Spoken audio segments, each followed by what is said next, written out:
মেহরিনের সাথে যোগাযোগ করতে পেরেছিলে? ওর ফোন তো এখনো বন্ধ। আমার খুব টেনশন হচ্ছে, নিজের চোখে আমি ওই বাড়ি থেকে যা দেখে আসলাম। তুমি এক কাজ করো, যেভাবেই হোক ওর সাথে একটু যোগাযোগ করার দরকার হলে ওর আলাদা বাসা নেই, টাকা পয়সা যা লাগে আমি দেবো। আমার মেয়ে খারাপ থাকলে আমি ভালো থাকতে পারি। স্যার, আপনার একটা সাইন লাগবে।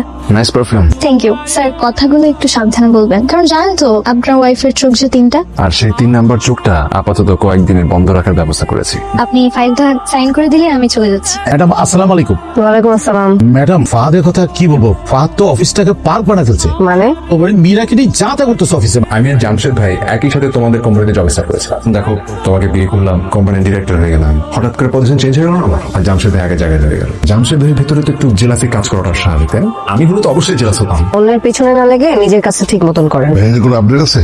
ওর ফোন বন্ধ পাচ্ছি তো। মায়াস, মেরিনকে ফোন দাও তো। হ্যালো মা, আসসালামু আলাইকুম। ওয়ালাইকুম সালাম। তোর ফোন বন্ধ রাখিস কেন? এই তো মা একটু ঝামেলায় ছিলাম তো। তোরা ঠিক আছিস তো? হ্যাঁ